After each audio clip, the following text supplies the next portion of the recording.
I spent 500 million to buy the famous scenic spot, Diaoyutai, in Huacheng. The whole internet is mocking me, but I don't care. I just had people weld the gates shut. I set up high-voltage electric fences at the entrance to the site because only I know that in 10 days, the zombie apocalypse will arrive. By then the whole world will become a living hell and this place will be humanity's only Noah's Ark. I suddenly shot up from bed, drenched in cold sweat. I frantically reached out to feel my body. There was no sticky blood, no pungent stench of rot, only the hard bedboard beneath me and the cheap smell of instant noodles lingering in the air. The last thing I remembered was being in the cold basement of a villa, being torn apart and devoured alive by a horde of ravenous zombies.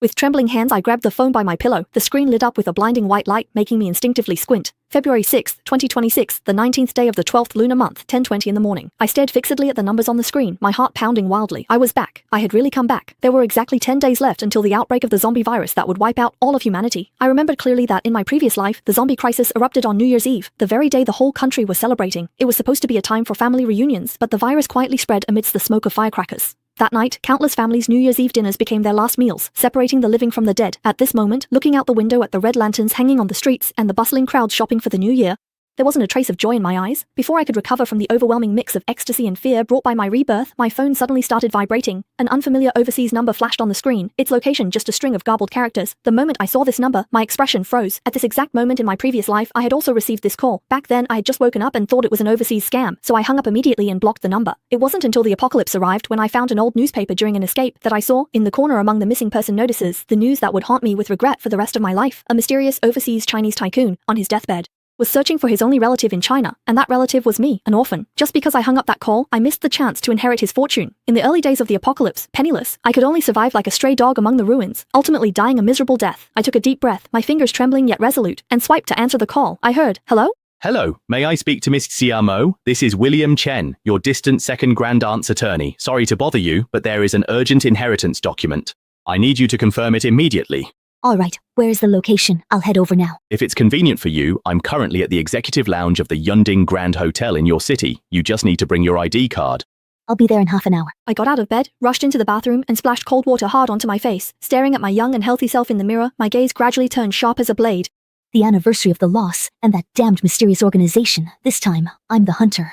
30 minutes later, on the top floor of the Yunding Grand Hotel, William adjusted his gold-rimmed glasses, confirmed my identity, and handed over the documents. Miss Xiamo, you have inherited all of your second grandaunt's liquid assets. How much? After deducting all taxes and fees, the cash you can access immediately is about 1 billion RMB.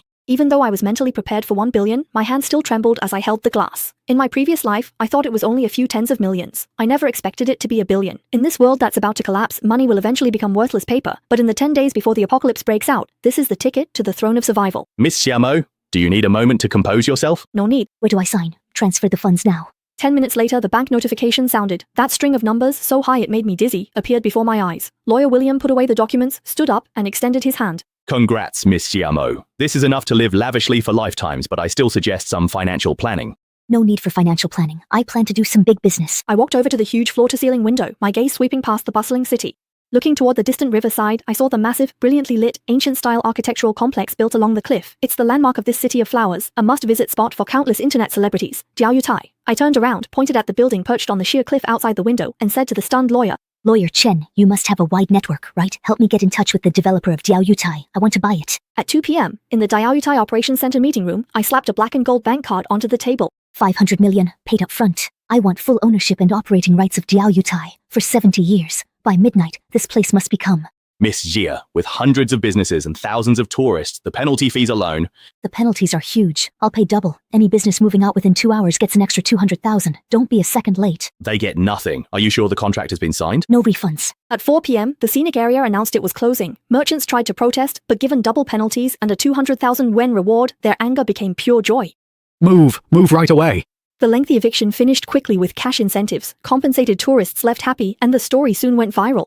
A rich woman spent a fortune to buy Diaoyutai. Is she crazy? She even paid double penalties to clear it for renovations. Maintenance there costs tens of millions annually. What for? To play queen? I can't understand the rich. Better to bank the $500 million and live off interest. What a spendthrift. Wait for her to fail and go broke in 6 months. I sat in the cafe, the corners of my mouth curling into a cold smile. Bankrupt? In 10 days, the money in your hands will be nothing but worthless paper. I stood up and walked to the railing. It was already late at night. The once brightly lit Diaoyutai was now shrouded in darkness. Beneath my feet, the Changling River surged by, and in the distance, the city was still bustling with life. President Xia. Hurried footsteps sounded behind me. Lawyer William approached, accompanied by several middle-aged men wearing hard hats and looking serious. These are the heads of the top construction teams in the country. They've all signed the highest level confidentiality agreements. Boss Xia, you mentioned on the phone that you wanted some special reinforcement. Could you specify exactly what needs to be done? This is a stilted building structure. If we make too much noise, it could easily collapse. I turned around, pulled out a blueprint I had prepared in advance from my coat, and slapped it onto the table. By the moonlight, old Zhang could see the contents of the blueprint clearly. His pupils contracted. It wasn't a renovation plan at all, but more like the design for a wartime fortress. Boss Xia, are you preparing for nuclear war with this? No questions. I'll pay for materials and triple labor. One requirement, spare no expense and work double shifts. Finish this blueprint in 10 days. Start tonight by blowing up the main road overpass. At 3 a.m., a thunderous explosion tore through the night sky of Huacheng. The iconic overpass connecting the top floor of Diaoyutai and Kangbai Road collapsed with a roar amid the smoke and dust of a controlled demolition. Several tons of reinforced concrete debris plunged into the deep valley below, sending dust billowing into the air. At this moment, the area above Diaoyutai became an insurmountable cliff. Damn, now we've really become an isolated island. It'll be hard to get out in the future. Later, it'll be harder to get in. The upper road is cut. Seal the lower entrance. Team 2, head to the Binjiang Road entrance now. In the following days, Diaoyutai turned into a frantically operating mechanical behemoth. Countless heavy trucks lined up in a long convoy, taking advantage of the night to transport tons of steel, cement, and various equipment into the sealed-off area at the bottom level of the scenic zone. The originally spacious entrance to the scenic area was dismantled and replaced with 2 bank vault and explosion-proof doors, each half a meter thick. To withstand the pushing force of zombie hordes, I also had a 3-meter-thick, reinforced concrete wall poured behind the main gate, leaving only a side door just wide enough for one person to pass through as an emergency exit. Inside the mid-level defense zone, the complex network of stairs and corridors in Diaoyutai was transformed by me into a deadly maze. At every key corner, retractable steel barriers were installed. Once activated, the entire building would be divided into dozens of independent, sealed-off sections. Industrial-grade fire sprinkler heads were installed every 5 meters along the corridor ceilings. As for the top-level defense zone, I ordered that on the rooftop. I had a row of massive steel plates installed on the rooftop, slanted outward at a 45-degree angle. Their surfaces are as smooth as mirrors and coated with anti-rust oil. This is to guard against the impending zombie rain. When the horde above loses control and crowds the road, they will fall like dumplings into a pot. With these diversion plates, the falling zombies will slide straight down into the river below, preventing them from damaging the main structure of the building. The energy core is hidden on the most concealed second basement level, where several high-powered hydroelectric generators, originally intended for factory use, are being urgently tested. Thick intake pipes are inserted directly into the surging river. As long as the Changling River doesn't dry up, this fortress will have a constant supply of electricity. With 3 days left until the apocalypse breaks out, the construction progress is roughly on schedule. Motivated by triple wages, the workers have shown incredible enthusiasm. I stood on the newly completed observation deck at the top floor and stomped hard on the thickened steel plate beneath my feet. The once fragile, internet-famous photospot has vanished, replaced by a steel giant clad in an antique facade but armed to the teeth within.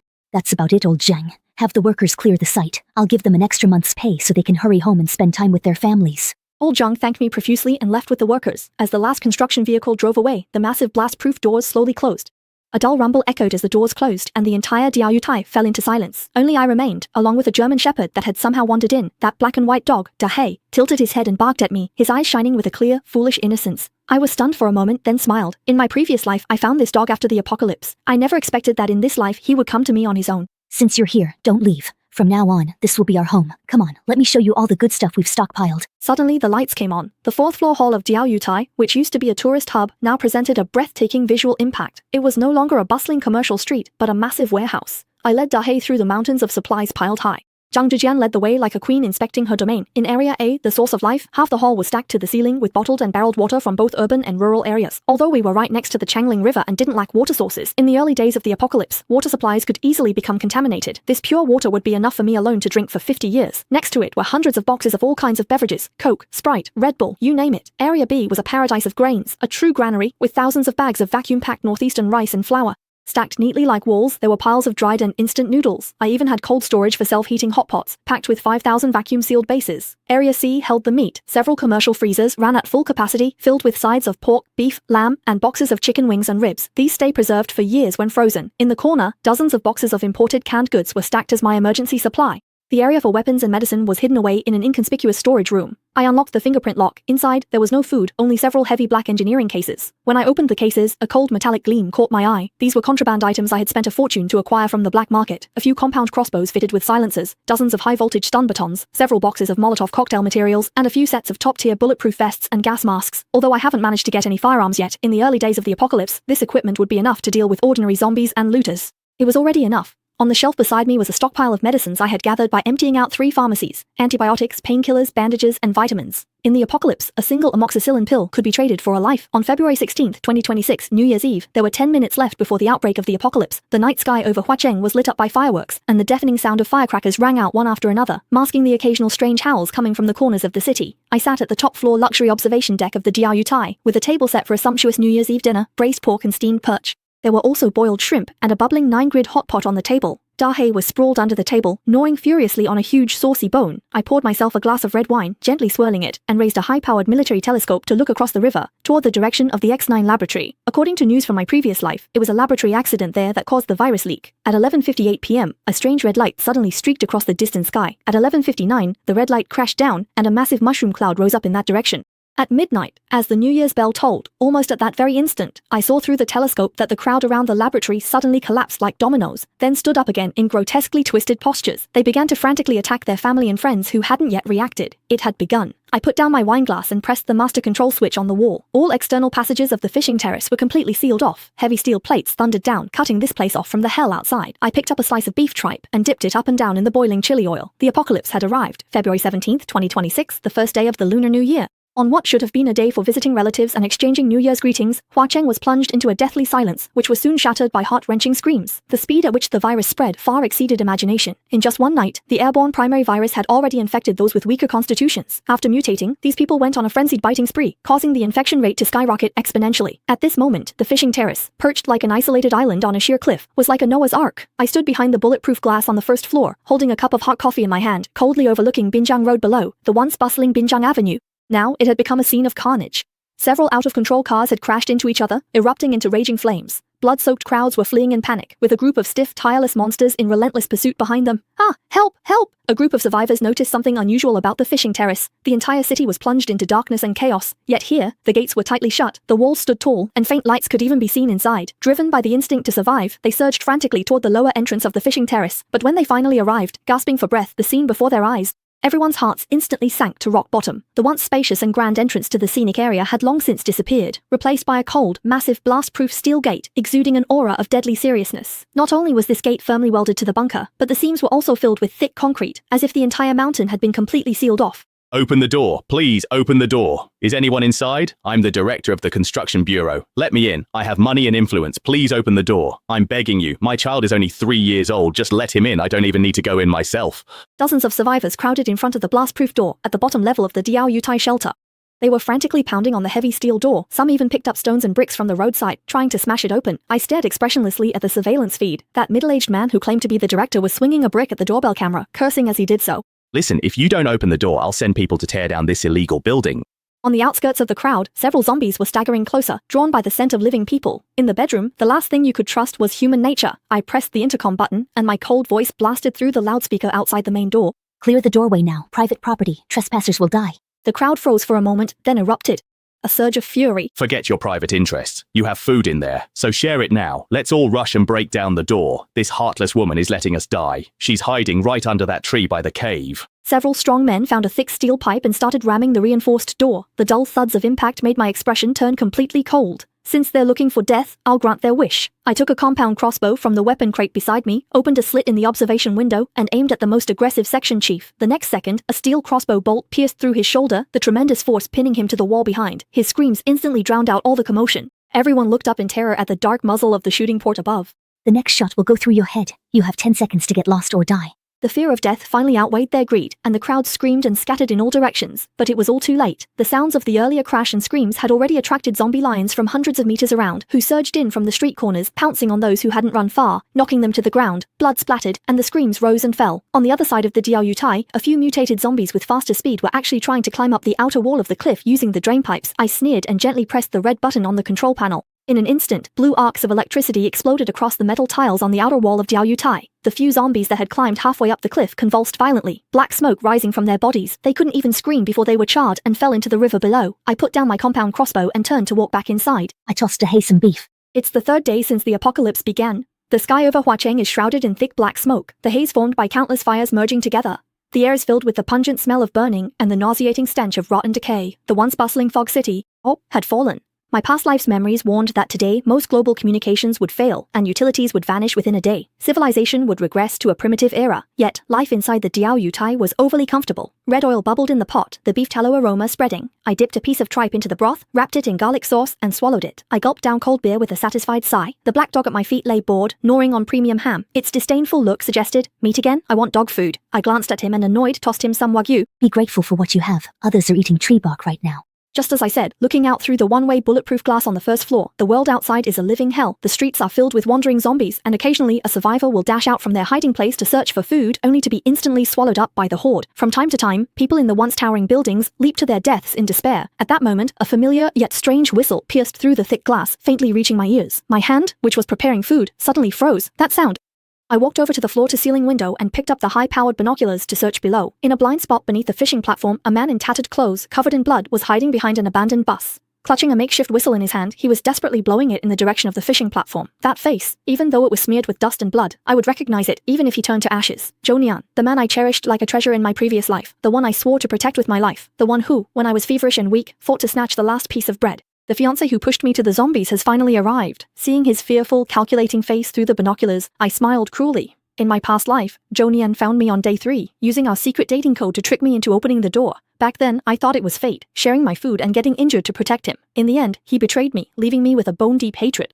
The whistling continued, filled with urgency and despair. Zhou Nian clearly knew I was here. After all, the news of me buying the fishing terrace had caused quite a stir in the city. How could a gold digger like him not pay attention? I turned and walked calmly to the control panel, not rushing out excitedly like I did in my previous life. Instead, I quietly opened a concealed entrance on the side of the fishing terrace. This entrance led to a fully enclosed scenic corridor, originally designed for tourists to enjoy the river view, but now it was a burial ground I had carefully prepared for Zhou Nian. I pressed the intercom button and my voice was transmitted directly to Zhou Nian's ear through a directional speaker. With just the right amount of surprise and emotion, Onion, is that you? Quick, run to the left. There's a side door. I'll open it for you right now. Through the binoculars, when Zhou Nian heard my voice, a flash of wild joy appeared on his face, along with a hint of barely noticeable smugness.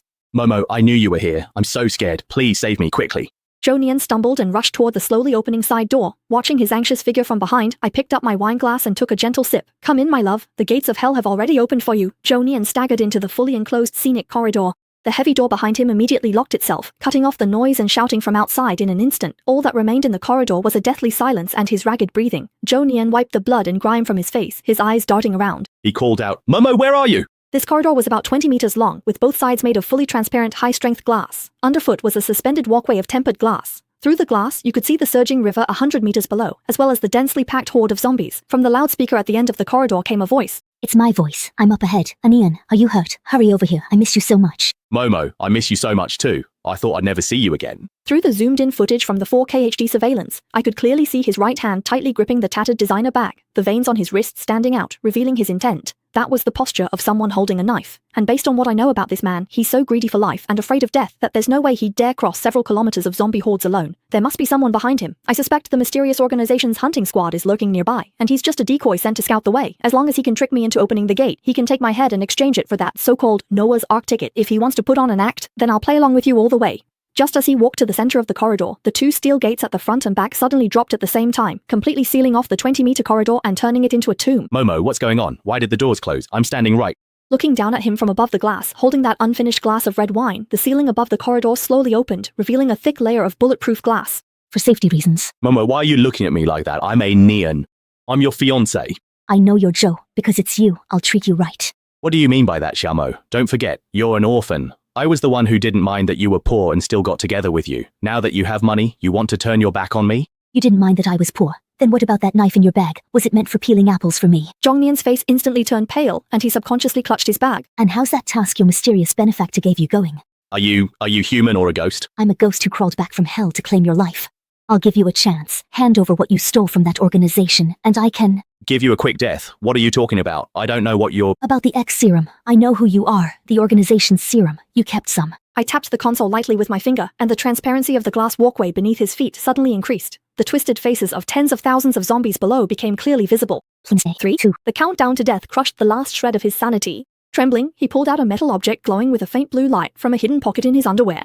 The vial. Take it. It's all yours. This is the medicine you wanted. Xiamo, for the sake of our 7 years, please spare me. I'll do anything for you. I'll be your servant. Just let me live. Put it in the transfer slot on the ground. A small mechanical tray extended out, collected the vial, and delivered it to my hand. I carefully checked the serial number and color on the vial. No mistake, this was the very X serum, the primary gene purification fluid that had driven countless espers mad in my previous life. I put the serum away, satisfied, and nodded. Very good. Then let me out. I walked up to the control panel, my finger hovering above a red skull-shaped button, the corners of my mouth curling into a cruel smile. Let you out. Of course I can. I told you I'd give you a quick end. Before the middle-aged man could finish speaking, I slammed my finger down hard. Xiaomo, you can't. The tempered glass walkway beneath his feet instantly split open to both sides. He didn't even have time to finish his final plea for mercy before his whole body plunged into the 100-meter deep abyss below, swallowed by darkness. A few seconds later, a dull thud echoed from below, followed by the excited howls of the zombie horde and the sickening sound of chewing that made my teeth ache. I stood above, expressionless, watching as that man disappeared into the sea of corpses, then tilted my head back and drained the red wine in my glass. This life's revenge had only just begun. Even after dealing with the middle-aged man, I didn't feel the slightest relief. Instead, I was enveloped by an unprecedented sense of urgency. The appearance of Jonian meant that mysterious organization had already set its sights on this place. In my previous life, this organization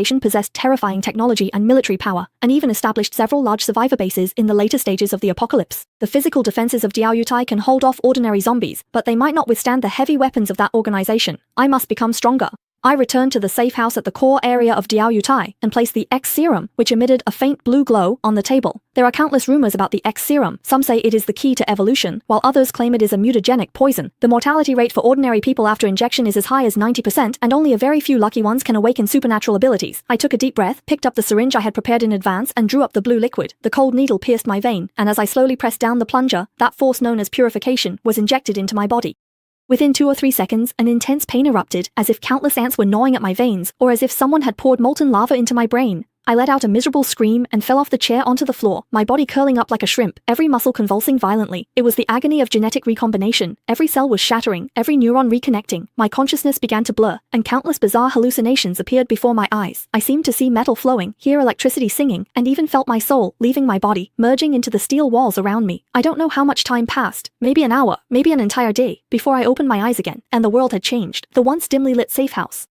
My vision was terrifyingly clear. I could even see the trajectories of dust particles floating in the air. Even stranger, a cacophony of yet rhythmic sounds echoed in my ears, the sizzle of electric current transmitting at a normal voltage of 220 volts, the ticking of the monitoring system in operation, hard drive writing speed at 120 megabits per second, and the steady rotation of the hydroelectric generator. These sounds weren't heard with my ears, but resonated directly in my brain. Shocked, I sat up and looked at the phone on the table. In that instant, it was as if my consciousness extended an invisible tendril, instantly burrowing into the phone.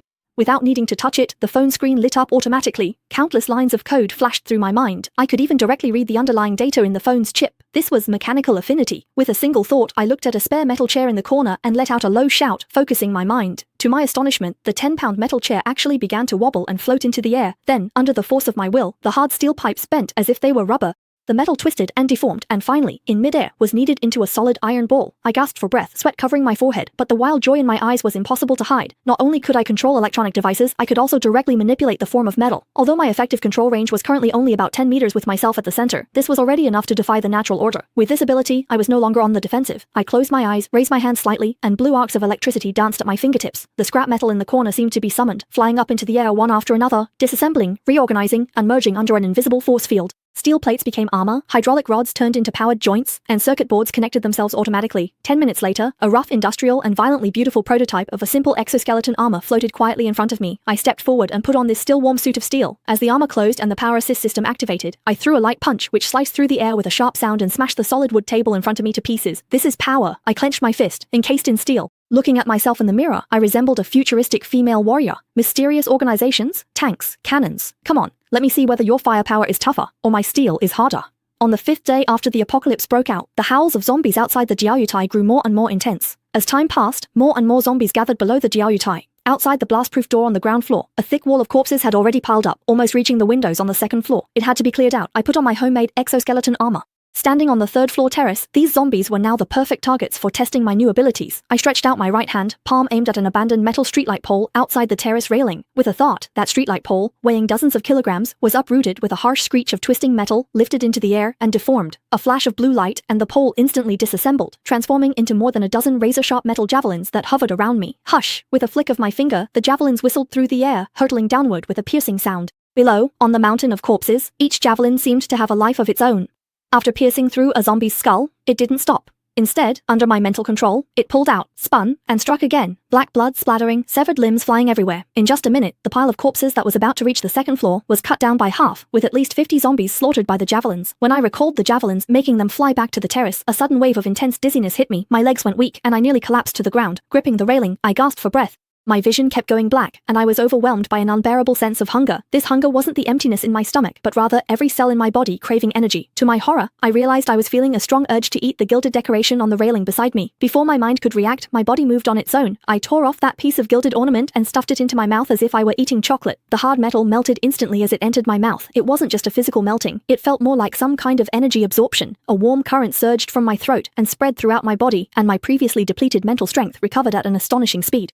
I even felt smarter than before, devouring precious metals. Looking at the remaining half of the gilded piece in my hand, a mist of understanding flashed in my eyes. So, the way my superpower upgrades and replenishes energy is actually by consuming precious metals. Ordinary steel can only be used as a weapon, while gold, silver, and other precious metals are my mana potions and experience packs. I tossed aside the gilded piece and hurried toward the underground vault where I had specifically exchanged for hard currency, stockpiling a full 2 tons of gold and 5 tons of silver. I opened the vault door. The dazzling golden light was almost blinding. Without the slightest hesitation, I grabbed a gold bar weighing a full kilogram and swallowed it whole. 1 bar, 2 bars, 3 bars. As millions worth of gold was absorbed, I could clearly feel a qualitative change happening to my superpower. The mental tendrils in my mind grew thicker and more agile. My perception range, which had only covered 10 meters before, began to surge outward like a tide. 15 meters, 20 meters, 30 meters. It wasn't until I had devoured a full 100 kilograms of gold that the sense of improvement gradually slowed. By then, my perception range had reached an astonishing 50 meters.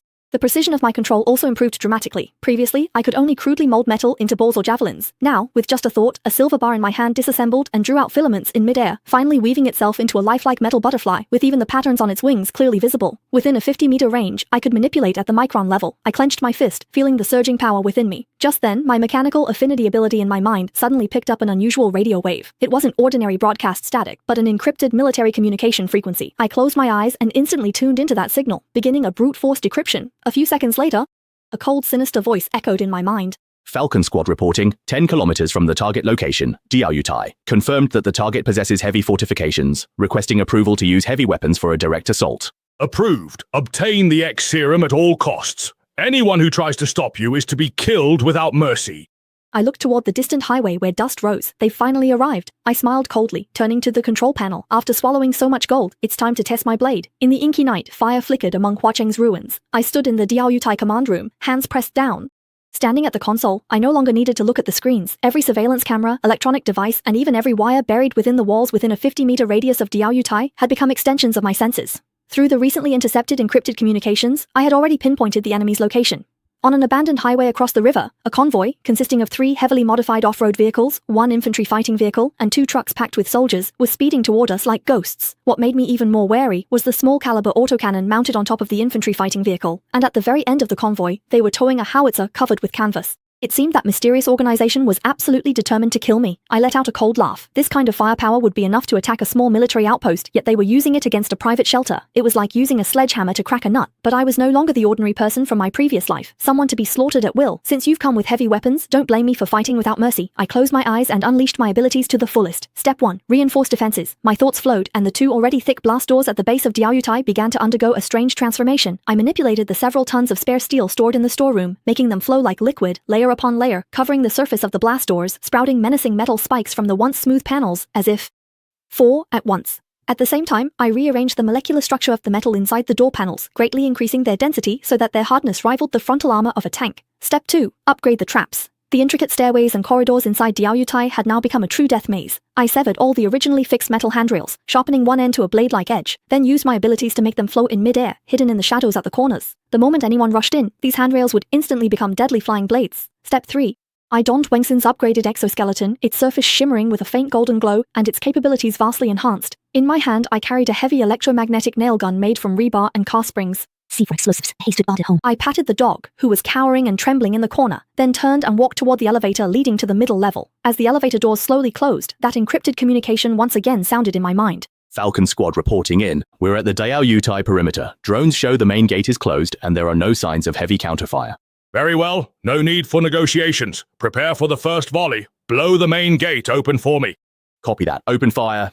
Before the words faded, a high-explosive grenade slammed into the anti-explosion rice hidden inside Diao Yutai. Flames shot skyward and smoke billowed everywhere, but as it cleared, the attackers were stunned. That ordinary-looking blast door hadn't budged. Even the metal spikes on its surface barely broke, just blackened by the blast. Reporting in, the main gate's defensive strength is beyond imagination. It appears to be made of military-grade composite armor. Then keep blasting it. Use up all the shells if you have to, but blow it open for me. Hiding behind cover, I heard this and... At those words, a cruel smile curled at the corner of my mouth.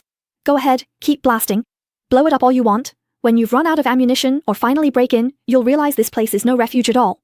Welcome to hell. The relentless shelling shook the entire fishing platform, making it tremble slightly. The mysterious organization's Falcon Squad was clearly going all out. In just 5 minutes, that towed grenade launcher had fired over a dozen high-explosive shells at the lower gate. Immediately after, the machine guns mounted on the infantry fighting vehicles began to roar as well. Armor-piercing rounds rained down on the blast-proof door and the surrounding camp, sending shards of stone flying everywhere. However, the gate I had personally reinforced displayed a hardness that could drive anyone to despair. Aside from the surface becoming pitted and most of the metal spikes being shaved off, the main structure remained solid. This alloy, a fusion of gold and special steel, possessed a toughness far beyond conventional understanding. Damn it, what is this turtle shell made of? Aircraft carrier deck?